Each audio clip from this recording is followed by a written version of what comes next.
જોડિયા તાલુકાના પ્રાથમિક શિક્ષકો ફરી એકવાર આંદોલનના માર્ગે। ગુજરાત રાજ્ય કર્મચારી મોરચા અને ગુજરાત રાજ્ય પ્રાથમિક શિક્ષક સંઘની સૂચનાથી અગાઉના કર્મચારીના પ્રશ્નો પેન્ડિંગ પડેલ હોય વારંવાર રજૂઆત કરવા છતાં નિરાકરણ આવેલ નથી, ત્યારે ફરી એક વખત પ્રાથમિક શિક્ષકો તારીખ 14 અને 15 કાળી પટ્ટી ધારણ કરી 16ના કાળા કપડાં પહેરી શૈક્ષણિક કાર્ય કરાવેલ અને પોતાનો સરકાર સામે રોષ વ્યક્ત કરેલ। કર્મચારી મુખ્ય પ્રશ્ન જૂની પેન્શન યોજના તમામ કર્મચારીઓને આપવી અને 7મા પગાર પંચના બાકી ભથ્થા આપવાને ફિક્સ પ્રથા દૂર કરવાની, જેમાં 16/9/2022ના સરકાર સાથે સમાધાનમાં 2005 પહેલાના શિક્ષકોને કેન્દ્ર મુજબ જૂની પેન્શન આપવી અને 2005 પછીના કર્મચારીઓને CPFમાં 10% સામે 14% આપવા સમાધાન કરેલ હતું, પરંતુ હજુ તેમનો ઠરાવ આજ દિન સુધી થયો નથી, જે બાબતે કર્મચારી ઉગ્ર રોષ વ્યક્ત કરેલ નથી। આ તકે જોડિયા તાલુકા પ્રાથમિક શિક્ષક સંઘના પ્રમુખ શ્રી ભાવેશભાઈ પનારાએ જણાવેલ કે આંદોલનને વધુ ઉગ્ર બનાવવા આગામી 23/2/2024ના ગાંધીનગર ખાતે તમામ કર્મચારી એક દિવસ ધરણા માટે જોડિયામાંથી મોટી સંખ્યામાં શિક્ષકો જશે અને સરકારને વહેલી તકે પરિપત્ર આપવા વિનંતી કરેલ। Bureau report સરદેમ Raval હળિયા।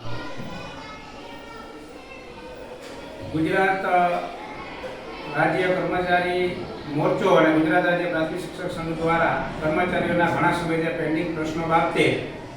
2 દિવસથી આ કાળી પટ્ટી ધારણ કરી એમનો વિરોધ કરવાનો સૂચના મળેલ હોય, જે અન્વયે જોડિયા તાલુકાના પ્રાથમિક શિક્ષકો પણ 14 અને 15 2 દિવસ કાળી પટ્ટી ધારણ કરીને શૈક્ષણિક કાર્ય કરેલ અને આજે પણ કાળા કપડાં પહેરીને બ્લેક ડે ઉજવી અને સરકારની સામે વિરોધ દર્શાવેલ છે અને આગામી કાર્યક્રમમાં પણ જોડાશે। ગત વર્ષે સરકાર સાથે જૂની પેન્શન યોજના બાબતે જે સમાધાન થયેલું હતું એ અન્વયે 2005 પહેલાના કર્મચારીઓને જૂની પેન્શન યોજનામાં સમાવવા અને 5 પછીનાને 10% સામે CPFમાં 14% સમાવવા બાબતે સમાધાન થયેલું હતું, જે આજ સુધી 15 મહિના થયા પણ હજી તેનો GR થયો નથી, જે બાબતે કર્મચારીમાં ખૂબ રોષ છે અને આગામી ગાંધીનગર ખાતે 23 તારીખે જોડિયા તાલુકાના મોટી સંખ્યામાં શિક્ષકો ઉપસ્થિત રહી અને વિરોધ દર્શાવશે। ગુજરાતની અંદર તમામ કર્મચારીઓને જૂની પેન્શન યોજના સમાવવા માટેનું આંદોલન છેલ્લા ઘણા વર્ષોથી ચાલી રહ્યું છે, જે અન્વયે વિધાનસભાની ચૂંટણી પહેલા પણ આ આંદોલન બુલંદ અવાજ સાથે રેલી અને ધરણાના કાર્યક્રમો થયા। ત્યારબાદ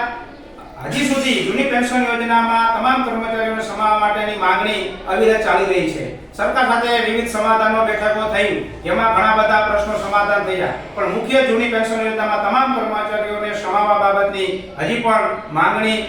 બાકી રહી છે। તો જોડિયા તાલુકાના પ્રાથમિક શિક્ષકો આ બાબતે કટિબદ્ધ છે અને આ જે કંઈ આંદોલનો થશે એની અંદર મોટી સંખ્યાની અંદર પ્રાથમિક શિક્ષકો અને તાલુકા પ્રાથમિક શિક્ષક સંઘના માધ્યમથી જિલ્લા અને રાજ્ય સંઘની સૂચના મુજબ આગળ આંદોલનની અંદર જોડાશે એવી ખાતરી છે।